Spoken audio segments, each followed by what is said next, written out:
Welcome to Focus on the Masters and this segment of our Artist Spotlight series. Focus on the Masters is a nonprofit arts education program which documents contemporary artists. We document artists and their work through photographic portraits, audio and video interviews, and biographical research that encompass each artist's experiences, artistic reflections, and development. We then present this work to a broad public through extensive educational programs like the one you are about to see. We also present our Learning to See Youth Outreach program, a monthly Meet the Artist series, regular exhibitions, and publications.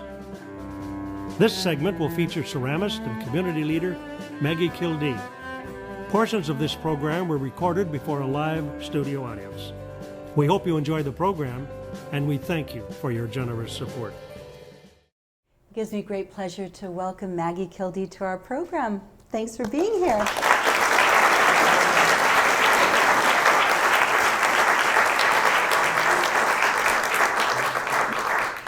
Maggie, it's so nice to have you. You are such a great example of what we look for in our artists who not only have tremendous talent as an artist, but also individuals who have made a huge difference in our community. And you truly are one of these people that have left a tremendous legacy. Share with us a little bit about the beginnings of your life and where you were reared and a little bit about your family background. All right, well, first of all, though, thank you, and it's a real honor to be here. It's an incredible honor to have an audience like this here, and so thank you to all of you who've come to share.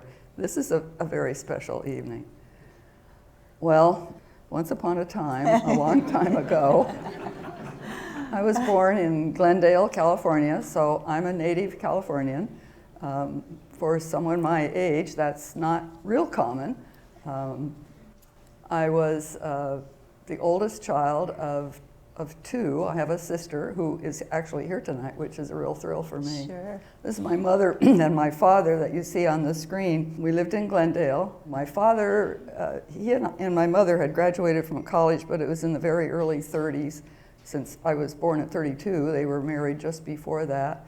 And I don't really know what his jobs were. It was kind of a tough time for people. And the result was that he picked up an ulcer, went to the hospital, successful operation, infection, no sulfa because it wasn't ready yet. And so it actually died of the infection. And you were very young at that time. Yes, I was only 5. And the fact that my father had died and my mother went back to school to get a teaching credential, those two things made a big impression on me and dictated some of the decisions I made later in life. And of course, this was during the Depression. Mm-hmm. And so the stress of providing for a family, and the fact that your mother was educated and had a degree also was a little bit of an anomaly at that time as well. So she was a great role model for you. She was, and we had a lot of fun growing up. We would go camping, go up to Pismo and you know, El Capitan, that sort of thing. Just the mother and the 2 daughters? And the 2 daughters, right. She'd take a tent, we'd put up a tent, and sometimes we'd go to Carpinteria, just different places, but it was always a good time. She loved to be outdoors. But the other thing that I learned from all of that was that I better get a teaching credential myself. I better be able to take care of myself because of my father having passed away so soon. So we have a picture of your high school graduation. Went to high school in Santa Ana, graduated from high school there, and the sad thing about my graduation was that we didn't get to go to Disneyland for graduation. And why was that? Because there wasn't a Disneyland yet. We have a couple of pictures of you when you were in college. Now, were you involved in student government and were part of like the student council or anything like that? Not really, although as a freshman, all the women were part of groups, freshman groups, and I was the president of that group for a semester. The second year I was with the service organization, the Spurs, and don't ask me why we were called the Spurs, but you can see from the picture that was the emblem. But it was a service organization. There's no more pictures because I graduated from college in about 3 years and I got married. during my third year. So any pictures we had were slides, which I don't have access to anymore. Now, you are of the generation that women went to college not necessarily to get a degree, but to score a husband. Exactly, and Okay. I did that. It was also a time when women didn't have a lot of choices of careers.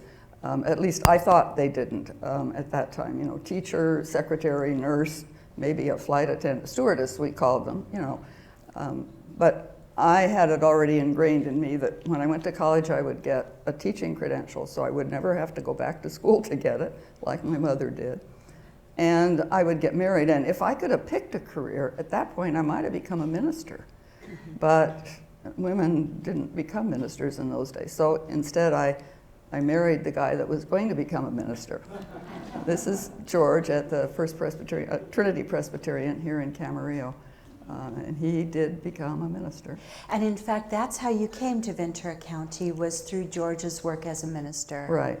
So help everyone understand that transition to Ventura County. Well, we had been living in South Pasadena for a number of years where he was an assistant pastor, and he was called to Trinity. He came, the church was about 4 or 5 years old, I think. I was a seamstress. I even made that jacket that he's wearing. Oh, that's quite smart. And through that marriage resulted in 2 beautiful daughters. Yes, two daughters. Kathy is the oldest, one on the left. She lives in Seattle with her 2 sons. One of them is married now, and she's the one who lost her husband just last June.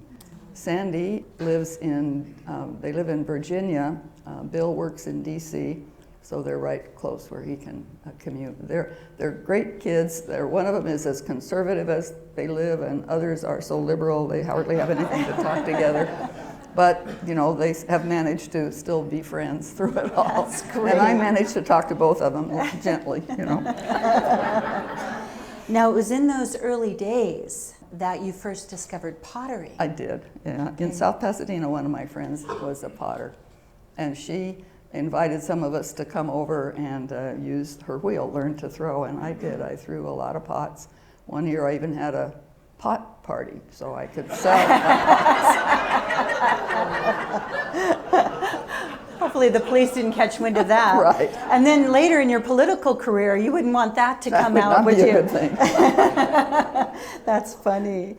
But you enjoyed it. And I did. So describe the first time you put your hands in clay, and what was that like? When did you know that you were hooked? Well, I really did enjoy it, and I kept up with it. All the time I was working on a wheel. In fact, I looked with a little bit of disdain at anybody that did hand building, because that meant they just couldn't master the wheel. You don't believe that now? I don't, Of no. course. In fact, I never really mastered the wheel. That's probably the biggest bowl I ever did, and it's not that big. But I did have a lot of fun with it, and I was still working on it when I was elected, and that's when I had to put it away because there was no time to do anything like that. But throughout your marriage, you were teaching and taught for a number of years in the Camarillo School District. I did. I taught for about 10 years there. A lot of classes, a lot of fun. Some of my students I see today, they're grown up and have children and grandchildren now, and it's great to remember some of those good times. And a couple of these kids in the background, they look like little troublemakers. Oh, yeah. One of the ones in the foreground was a bit of a troublemaker. So you were continuing to go to college also during this time to get your graduate degree? I had kind of felt that it was time for me to move out of the classroom and perhaps go into administration. I was beginning to think maybe I might be the school superintendent someday, but I did get a master's degree at CLU. I was very pleased to do that. And so then you decide to get into politics, and you kind of eased in through the Park District, right? I did. I had a friend who needed some friends on his board, so I ran for the Park District board and found out I kind of enjoyed being there.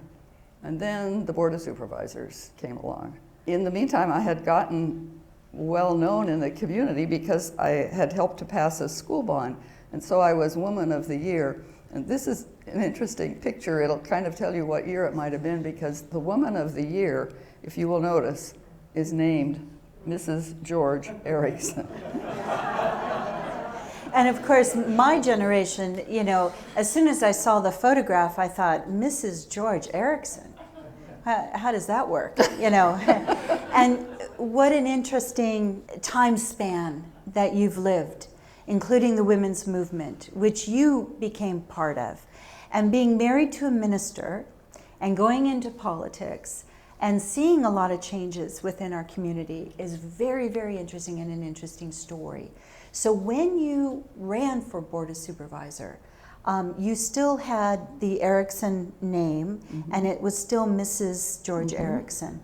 So at what point did you then switch your name, or were you ever just Maggie Erickson, Mrs. Maggie Erickson? Well, you know, by the time I was elected, because the Woman of the Year was actually in about 1969 or 70.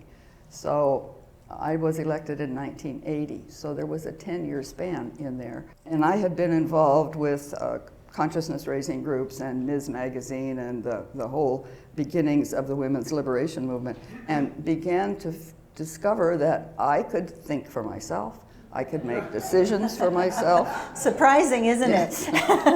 I even, I remember one of the biggest things I ever did was buy a painting for the living room without asking for permission.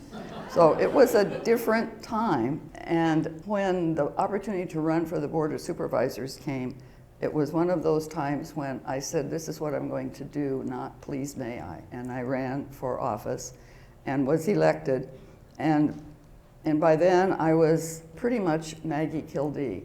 That time span had allowed some of that to change.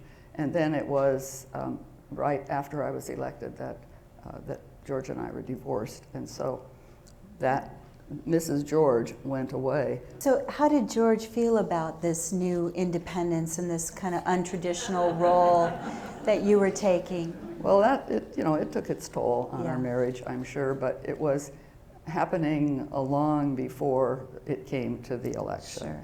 There were things happening that just were not tolerable, and I finally had enough courage to say, it's not tolerable, so let's change what we're doing and do something else.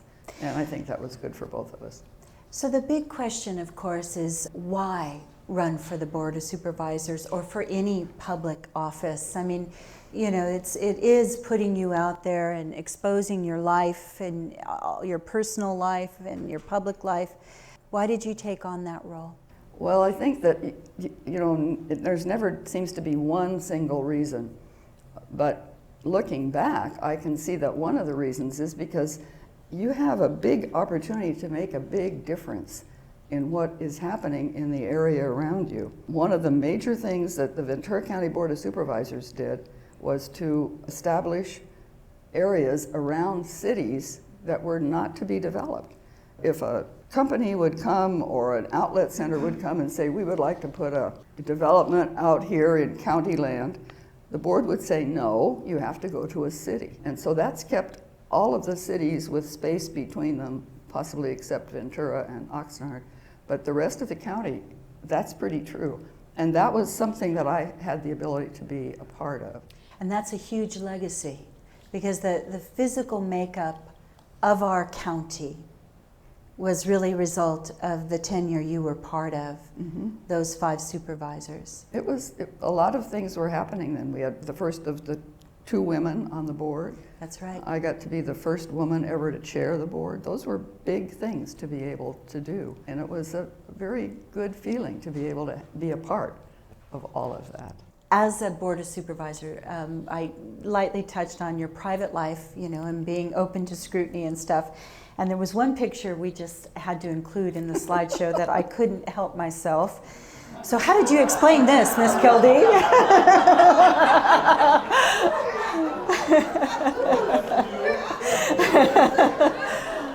On my 50th birthday, I decided to throw myself a party. So I did, and I invited a lot of people. I had another supervisor there. I had the CEO of the county there, and And some of my friends thought this would be such fun, and they just sent this young man in. He began taking his clothes off. It was quite an interesting evening. And I understand a couple of people kind of couple slipped of people out. slipped out the door. They didn't want to have their pictures taken with that happening. I probably should have slipped out the door since we found this. But Oh, it's just too good to be yes. past that. So your day-to-day activities, of course, you met a lot of people, you were involved in a lot of charity work, and a lot of very important business. You shared the county makeup, the physical makeup, but you shared with me also one of the more important and highlights of your tenure was the county hospital system. Share with everyone a little bit of insight into that. Well, those years were a time when the county hospital was there simply to take care of the people who didn't have any insurance or who simply had no money to take care of themselves. And that was a pretty big drain on the hospital financially. And as we struggled to figure out what to do about that, we began to put together a model, and in simplest terms, what we did was allow the county hospital to take paying patients as well as non-paying ones to help with the expense. And that created a terrible political problem because the private hospital is right across the street from the county. And there were some years when there was some really difficult times between the two hospitals. Fortunately now, that's not true, or not as true, I don't believe. But the Ventura model has now been used across the country as ways for county hospitals, because that's one of the requirements of a county. States tell counties what to do. And one of their mandates is to provide health care for anybody that needs it. So that model is now in use across the country to keep county hospitals viable in our country. Beautiful. And you served 16 years? 4 terms. Four right? terms. Amazing. So among your activities, aside from the governing, you get to participate in fundraisers. Oh, yes. And this was a great one. United Way. And of course, always under the scrutiny of cameras. But you always handled it with such grace. You really did. Well, what choice did you have? You shared with me, you talked a little bit about how, you saw firsthand how personalities can change in those positions. Being an elected person has a tendency to kind of go to your head. You begin to think that you're pretty powerful. And I would see this when I would go to LA County, for instance. They would say, oh, supervisor this, supervisor. My staff never called me supervisor, they just called me Maggie.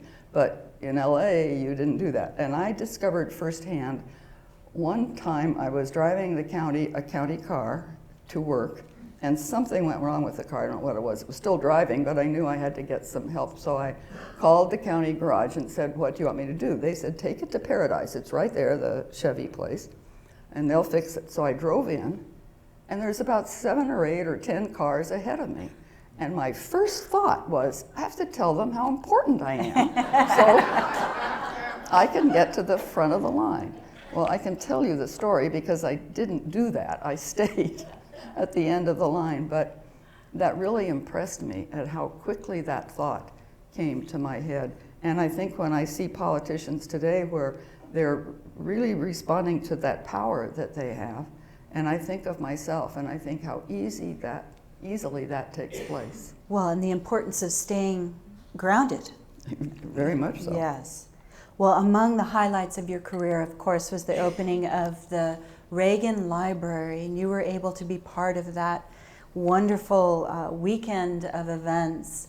So talk a little bit about how, your role at that point and how you were part of the ceremonies. It was an exciting time to see that happening. We met the people who gave the land for the library, and we watched the construction of it. And then when the big days came, we were able to be there in the front row, not on the stage, when all 5 presidents were there for the first day. But the second day, some of the supervisors were able to be on the stage. And so we have Vicki Howard from SME, and I was chairman of the board, and so I got to speak Which is so... That was really something, to speak with that big presidential seal in front of Oh, you. absolutely. I mean, that is big. And of course, you got to meet everyone, and Right. my goodness. And we have a couple of other highlights of some of the wonderful people that you met along the way. Selma Wilson from Ojai, a wonderful architect, wonderful woman, but an architect and one of the first women architects in the country, has designed some notable buildings in the county. Including Meditation Mountain, Ojai. That's right. And her husband was a very famous screenwriter who wrote Lawrence of Arabia. Right. And Geraldine Ferraro was running for vice president, and we had lunch together. I was part of the statewide Women's Association of elected people, not just supervisors. And so we were able to share a lunch together. She's a fascinating woman. I enjoyed knowing her. And I would imagine pretty inspirational. Very much. Did you ever aspire to go beyond the Board of Supervisors to more statewide seat? No, I didn't. I thought about it because, seats became open. Hannah Beth said, "Are you going to run?" And I said, "Well, no." And so she did. But I just really didn't want to have to go to Sacramento or go to Washington, and I really didn't want the political party to tell me how to vote or what to do. I really wanted to stay where I was. I could make my own decisions. I took a lot of pride in that when I retired, a lot of my constituents still didn't know if I was a Republican or a Democrat, which is a good thing, because that allowed me to that was pretty much true of the supervisors at that point. It allowed us to not worry about party lines, but to solve problems. So, you met the love of your life while you were a member of the Board of Supervisors, and that was the lovely... Oh, Bob Kildee, yes. So talk a little bit about Bob and your romance with Bob. Well, he was, oh my. Oh, no. He was a very special man, he really was. I, of course, had known him ever since we came to Camarillo because of the store. At that time, it was a shop for men, and my first husband would shop there, and we would meet Bob. He was just one of the pillars of the community. It wasn't until the middle of my third term that we went out to dinner. He thought about it, went home and talked to some of his buddies and said, "Would this be okay?" And they said yes, and so he bravely asked me out to dinner, and we just had a wonderful time. He was the first time I think I ever really experienced unconditional love. That's beautiful. It was beautiful. very special. Yeah. So he was your right hand throughout all of those political years, or not all of those political years, but the majority of your political years. Right. And in that time, you're discovering art and starting to dabble a little bit. And you started stone carving. I knew that I would probably be retiring at the end of my fourth term. And so I signed up for a sculpture class at Ventura College with Ellis Jump. I didn't know who Ellis was, and I thought we were going to do some sculpting with clay and things, and instead I found stone sculpture. And I had a lot of fun with the stone sculpture. It's not my favorite. I have to brag a little bit because that was bought by Larry Hagman, and so I have this celebrity that's bought one of my pieces. But you shared with me that this was a subtractive process. Very different from clay. You do this and you say, "Oops," there's nothing you can do about it. Right. With clay, if you say, "Oops," you can put some back. So it's a different process, and I like the clay the best for me. So clay ended up winning your heart, It did. and we see some similarity in your very early work to the stone carving. But quickly you started to get into the figurative work, and the work was always quite large and bulbous. And tell us a little bit about the inspiration in these early pieces. People say why, and I don't know, but I know that this feeling of roundness is something that always happens. When I was in Cuernavaca, we went to dinner at a beautiful restaurant, and it was outdoor gardens. And there were some sculptures by Francisco Zuniga there. And he really inspired me. The work that he was doing, they weren't round as much as they were just as natural as could be. And that really appealed to me. And so the roundness continued with most of the pieces that I was doing. So this style started very early on and continued. And in fact, a good friend of yours who owns the Oaks in Ojai, she asked me one time why I celebrated an unhealthy lifestyle. She owns one of my skinny pieces. Once in a while I do skinny. But I said, you know, it's not really, in my mind, it's not celebrating the fact that they may be heavy. It's celebrating that they have learned to do what they want to do, and they don't worry about whether they look exactly right. In my experience, if they choose to lose weight because it's more healthful for them, that's a good reason, not because it's going to make them be slim and beautiful. So my uppity women do what they want to do and don't worry about how they look. And that's kind of that rebellion in you, that women's liber in you, in a way. I Probably, mean, yeah. So it's like, take me as I am. I'm not going to be Mrs., you know. That's right. Yeah. That I am Maggie Kildee. All of me is here. You have done, as you mentioned, a couple of skinny women, but you also have created beautiful statements. And this particular piece, Cast in Bronze, has a story, a wonderful story to it. Share the story. A number of my friends at that time were going through breast cancer, and they had lost a breast or two, and were carrying on with a great deal of courage. And I ran across a story, a letter to Ann Landers, I think it was, that said they had been to a nude beach, and walking down the beach was this nude woman with one breast gone, and it reminded them of the Amazon women who cut off a breast in order to use their bow and arrow more effectively.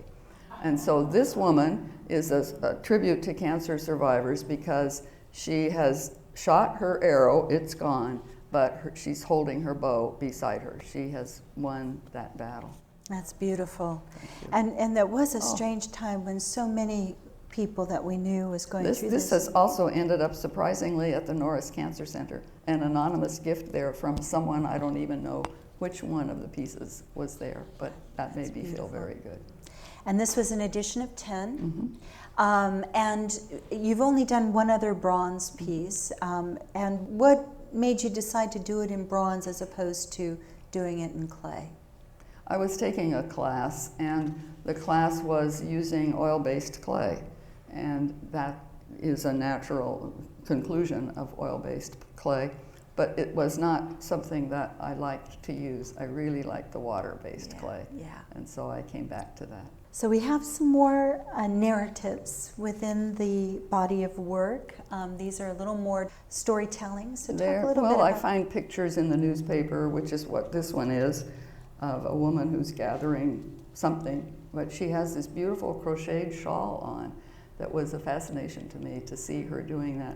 And some of the more realistic pieces usually are inspired by a picture in the newspaper, an event, some kind of a feeling that made me want to create it in clay. Among your accomplishments, which are many, was the establishment of the Studio Channel Islands Art Center, which is just an amazing place. And of course, this is the location now in Old Town Camarillo, but tell everybody who may not know the history of Studio Channel Islands and how it all came about.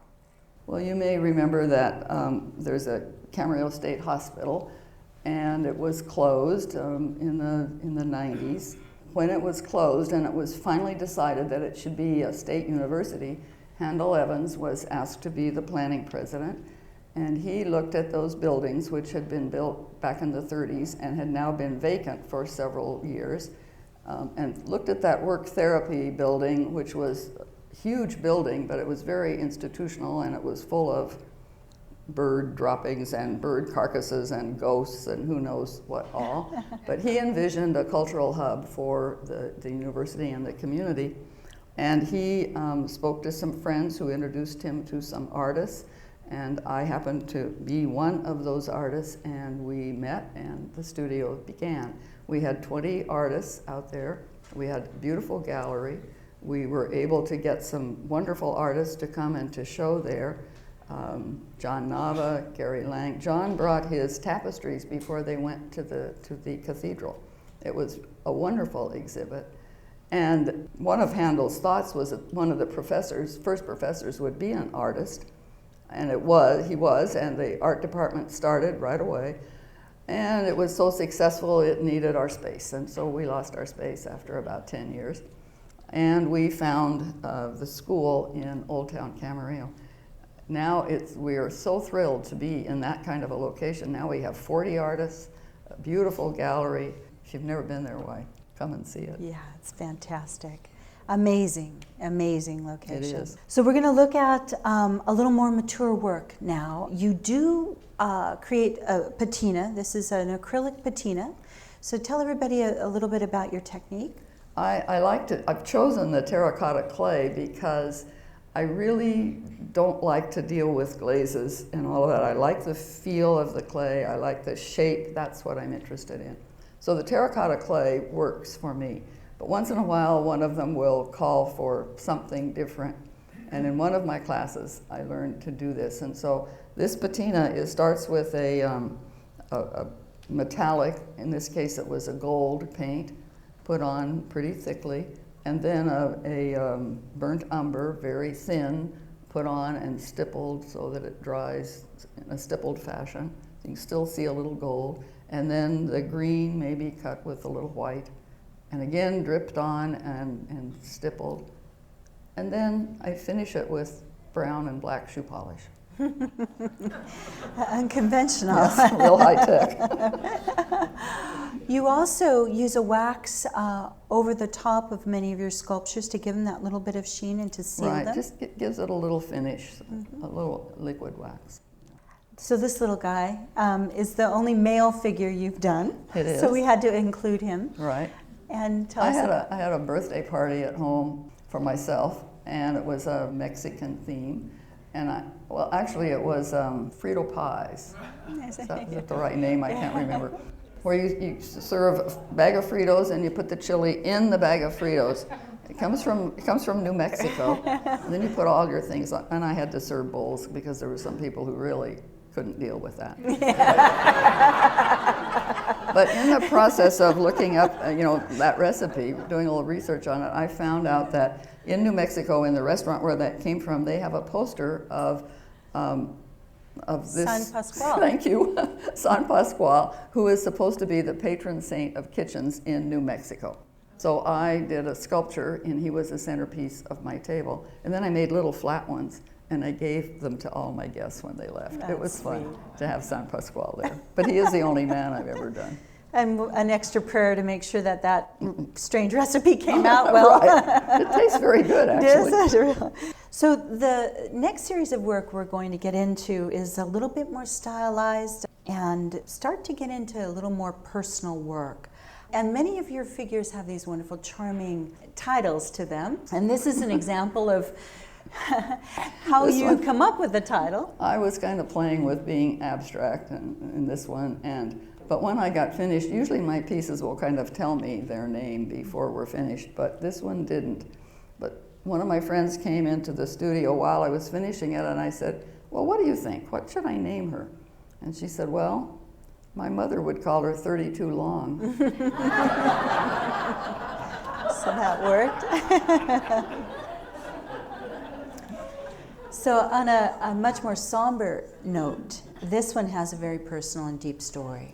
Well, this one, I was working kind of on the technique, or you might say. I kind of liked the line that comes from the top of her head all the way to her toes. And so I wasn't thinking a whole lot about what her title should be.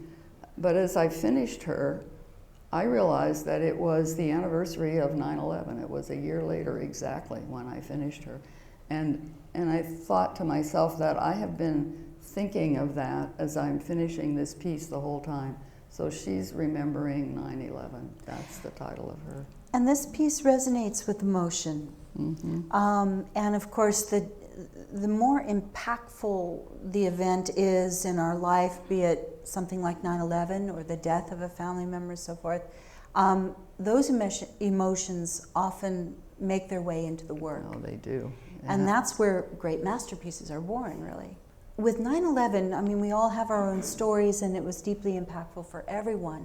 But as a government official and you understanding the inner workings of government, were you thinking of your colleagues and the people who have succeeded you in government, and were you affected by not only the event itself, but how our country was handling it politically? Well, I was not involved politically, but I can't imagine being the president or being somebody in the position of having to make some decisions. Decisions to say, you can't do that to our country, but the effect that it has on so many people it just boggles my mind that we expect those, and yet we have to make those decisions. Mm-hmm. We don't always make good ones, but we have to make them, and I have to respect people for trying to do their best. That was a tough time. Yeah. I understand when you are stuck, you make an angel. When you have artist block. Well, sometimes when I simply don't know what to do and I just have to put my hands in the clay and do something, an angel sometimes is an easy choice, I guess you would say, to make. It keeps my hands in the clay at least. Well, and you have a deep sense of faith. Oh, yes. You do have. Is this kind of like the summoning, almost like a physical prayer? Please give me inspiration? Well, maybe, but it's subconscious. It isn't, that doesn't come to the fore. But yes, my faith is very, very deep. Yeah. And this piece is very touching. Well, after Bob died, I had a terrible time getting my hands back in the clay. He was sick for about 4 months, and so there was nothing happening then. But I knew that, like everybody says, you just have to go and do something. A lot of angels during that time. Finally, I was able to pull one piece that expressed grief, and that's this one that you see. I guess we should not have put the pictures of Bob in. Oh, no, I'm sorry. But it was a beautiful commemorative piece in his memory. And yes, you can put the picture in. You all need to see what a beautiful man he was. Just very special. Yeah. And from this mindset and you kind of coming to terms with grief, when you realize that, everybody grieves in their own way. Someone shared this with me, and it really resonated with me. It's a poem, or really a blessing from a book of blessings by John O'Donohoe. And it's one for grief, and he talks about how grief needs to do its work and how different it is for everybody. The way you grieve and the way I would be different. It takes different times, and you have to work at it. And then sometimes you get to feeling pretty good for a while, and it'll sabotage you and be right back. And I've experienced that.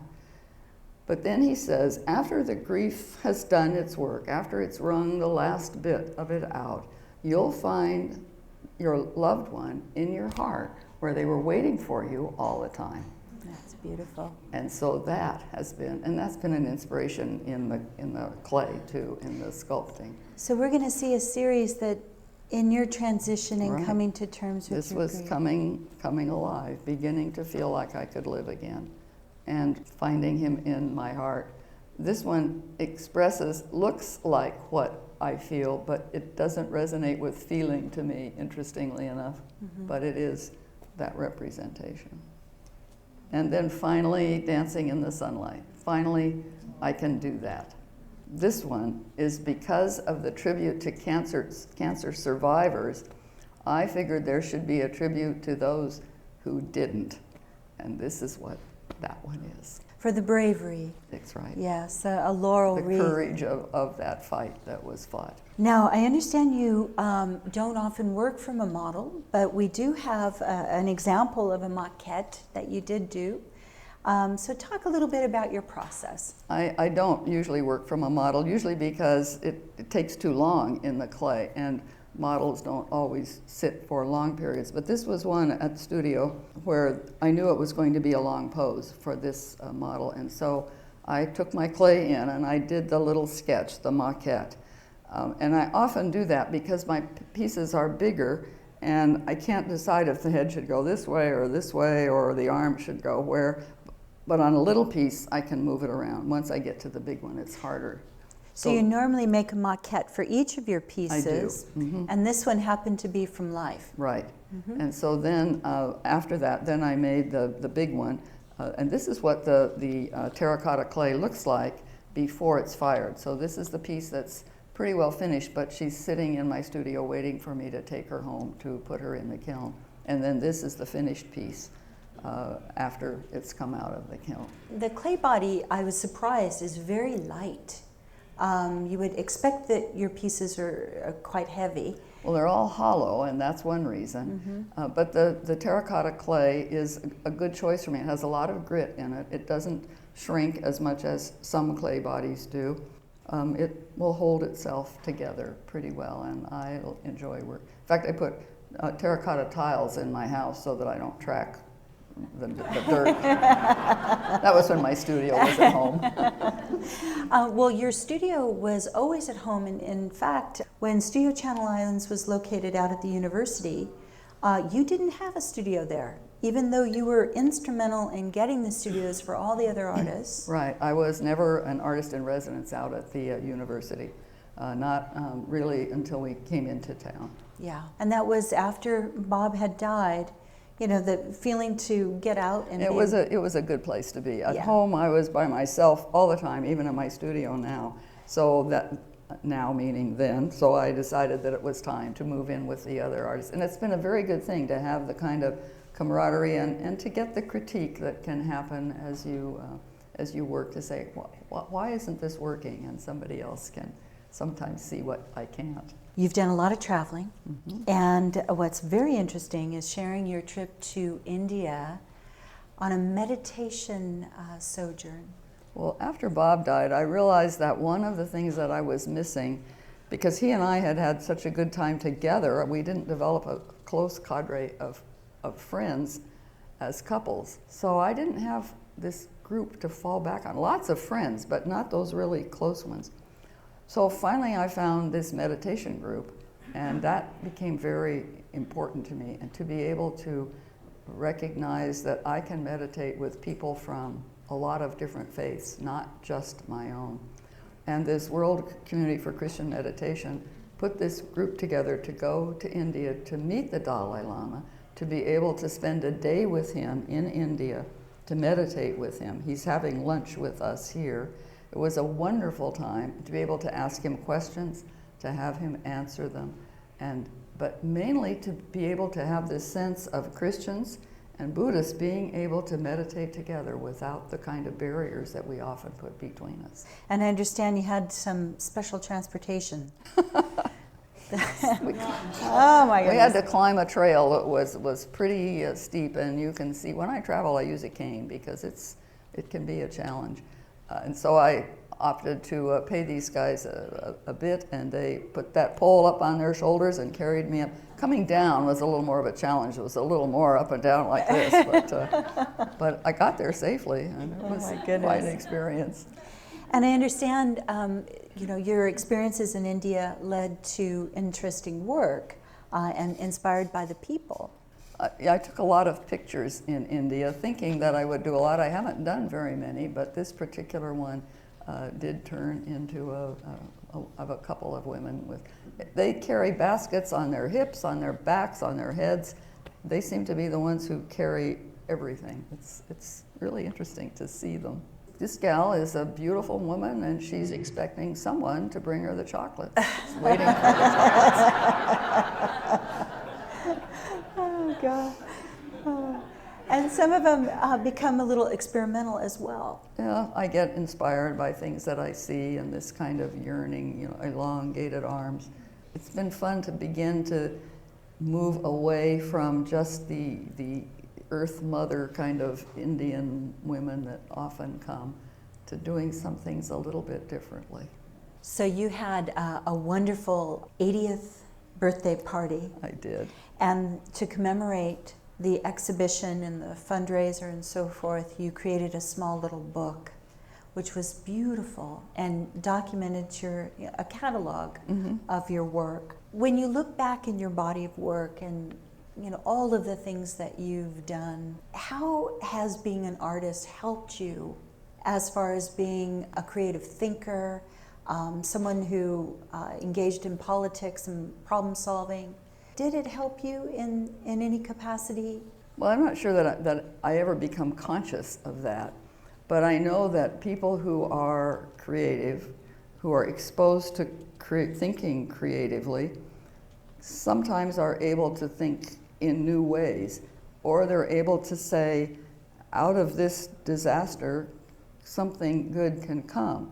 So even if something doesn't turn out the way I wanted it to, I can learn how to move it and move it in a different way. Sometimes I can do it while the clay is wet. Sometimes I've learned not to do what this was that didn't work, but to do something else. So creative minds can think differently, can not always do it the same way. What if we did it this way? What if I put the arm up here?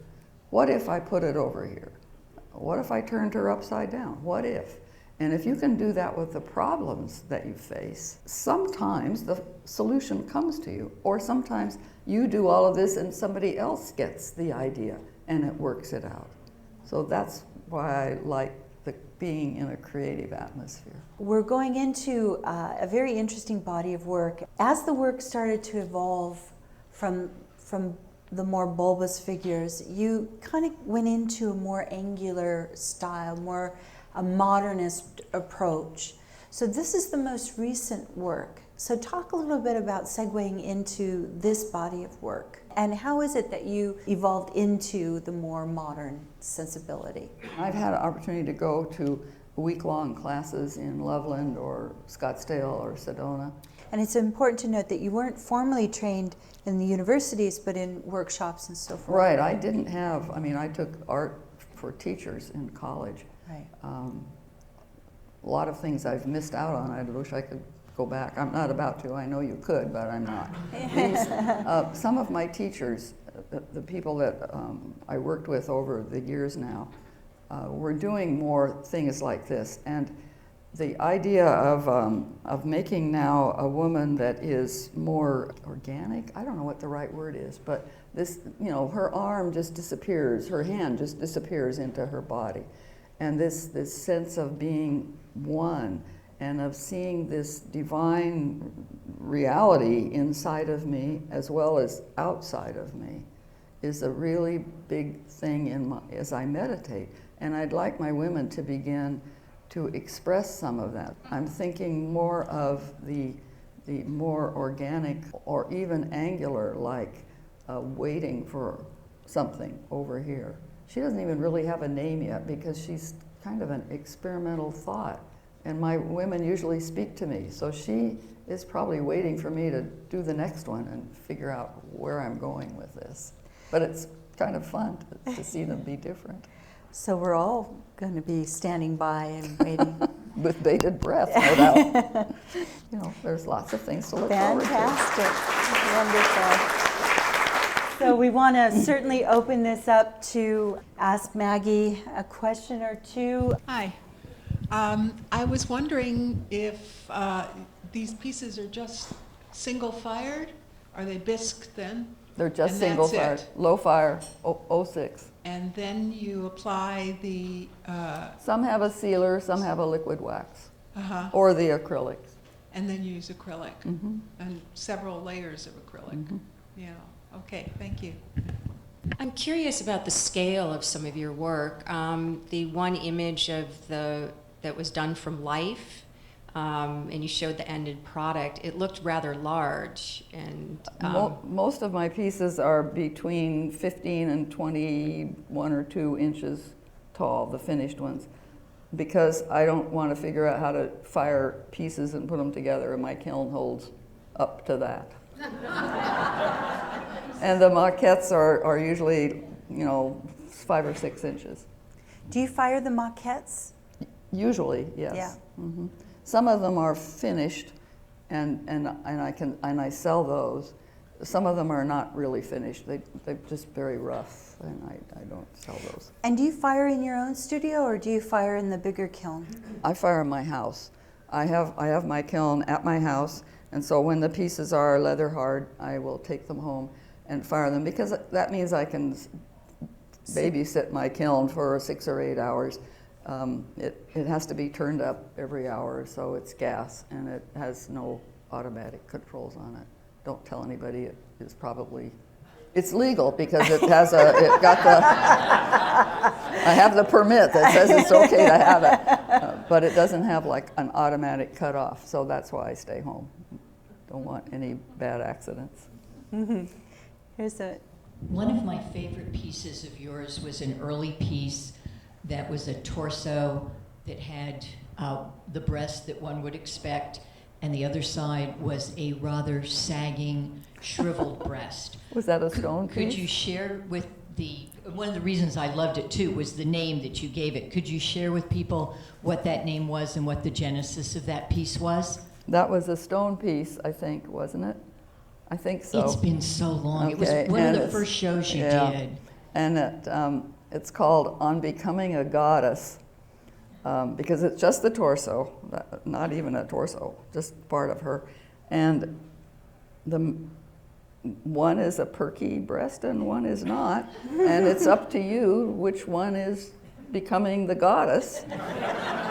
But the other interesting thing is it was one of my earliest shows at City National, I think, Bank, the one that was in the tower. And they asked me to take it out of the exhibit and put it in a room off because people were offended by it. So it shows you how far we've come.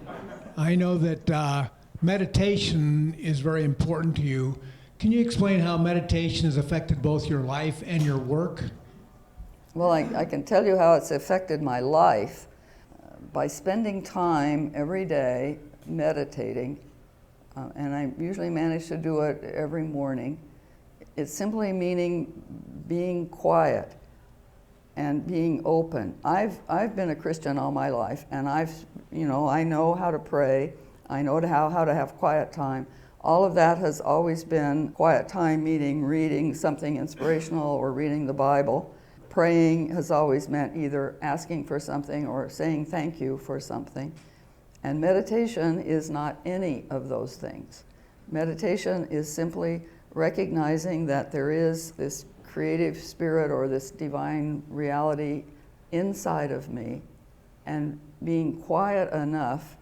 And if you think being quiet in your mind is easy, you try being quiet and not thinking about anything. And it is one of the hardest things that I've ever done. And sometimes I can do it for maybe a minute at a time, and sometimes not. I use a mantra in order to keep from, I call it making grocery lists. People call it all kinds of things, but to keep my mind quiet, I use a mantra.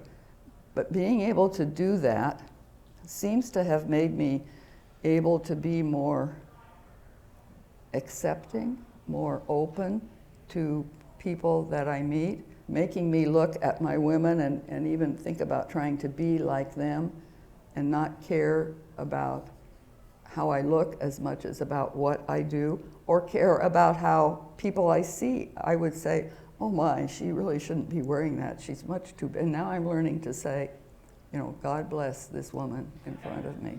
I mean, it's a different feeling about people. So that's kind of how I see it affecting my life. In terms of the sculpture, I don't know exactly how I could explain whether it has affected that or not, except I think it affects everything I do. So, You bring such a unique perspective as an artist with all of that wonderful political career. What do you want to be remembered for? My two beautiful daughters. I have never really thought about what I want to be remembered for. I hope that the memories of guiding the county in some ways, of helping to establish an art center, of just being a woman whose faith has sustained her. If it weren't for that, my life would not be as good as it is, and I'm grateful to God for that part of it. So all of those things are things I've done If anybody remembers it, that's good, and if they don't, I've done it and I feel good, so that's okay too. Beautiful. What a great note to end on. Thank you for being with us, Maggie.